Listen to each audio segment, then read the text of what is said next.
ఈ రోజు మీరు చెప్తున్న జీవోలు ఏవైతే ఉన్నాయో అధ్యక్ష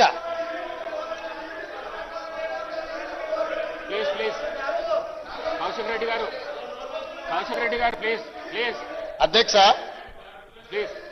బీసీ కమిషన్ కి ఇచ్చిన జీవో అయినా లేకపోతే డెడికేటెడ్ కమిషన్ కు ఇచ్చిన జీవో అయినా బలహీన వర్గాలకు 42% రిజర్వేషన్లు ఇవ్వాలన్నదే ప్రభుత్వం యొక్క ఆకాంక్ష చిత్తశుద్ధి అధ్యక్ష. అందుకోసమని ఇప్పటి వరకు కలిసి రాలే. అదేవిధంగా గంగ్ల కమలాకర్ గారు ఇంకొక మాట అన్నారు, ఢిల్లీకి అఖిలపక్షాన్ని తీసుకెళ్తా అన్నారు, మీరు అఖిలపక్షాన్ని తీసుకెళ్లలేదని. అధ్యక్ష 5 సార్లు ప్రధానమంత్రికి నేను లేఖ రాసిన, దీనికి సంబంధించి మేము ఢిల్లీకి రావాల్సి ఉంది, మీరు ప్రధానమంత్రికి అపాయింట్మెంట్ ఇస్తే మేము అందరం కలిసి వచ్చి మిమ్మల్ని కలిసి విజ్ఞప్తి చేస్తామని. ప్రధానమంత్రి మనకు అపాయింట్మెంట్ ఇవ్వలేదు అధ్యక్ష. ప్రధానమంత్రి అపాయింట్మెంట్ ఇవ్వకపోతే పార్లమెంటు జరిగేటప్పుడు ప్రధానమంత్రిని కేంద్ర ప్రభుత్వం మీద ఒత్తిడి తీసుకురావడానికి జంతర్ మంతర్లో మేము దీక్ష పెడితే, జంతర్ మంతర్లో ధర్నా చేస్తే దాదాపుగా 100 మంది పార్లమెంట్ సభ్యులు ఇతర రాష్ట్రాలకు సంబంధించిన వాళ్ళు వచ్చి తెలంగాణ బీసీ రిజర్వేషన్ 42కు మద్దతు పలికినరు. కానీ రాజ్యసభలో ఉన్న బీఆర్ఎస్ ఎంపీలు మాత్రం అటువైపు కూడా కనుదిప్పి చూడలే అధ్యక్ష.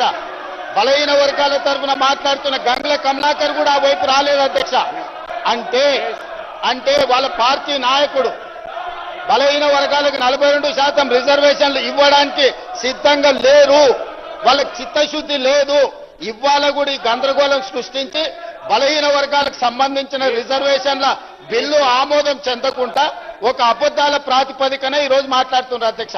అందుకే ఇలాంటి వాళ్ళకి కనువిప్పు కలగడానికి ఫిబ్రవరి 4 ప్రతి సంవత్సరం సోషల్ జస్టిస్ డేగా నడుపుకోవడానికి ఇదే సభలో మా మిత్రులు పొన్నం ప్రభాకర్ గారు తీర్మానం ప్రవేశపెడితే ఆమోదించిన అధ్యక్ష.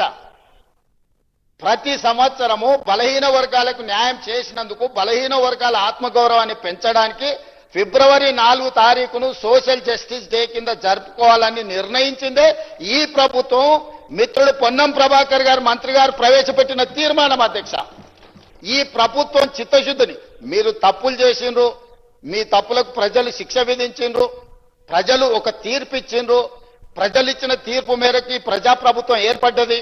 ఈ ప్రజాప్రభుత్వం ప్రజలకిచ్చిన మాట ప్రకారం వాటిని అమలు చేస్తుంది. అమలు చేయడానికి మీరు సహకరించండి.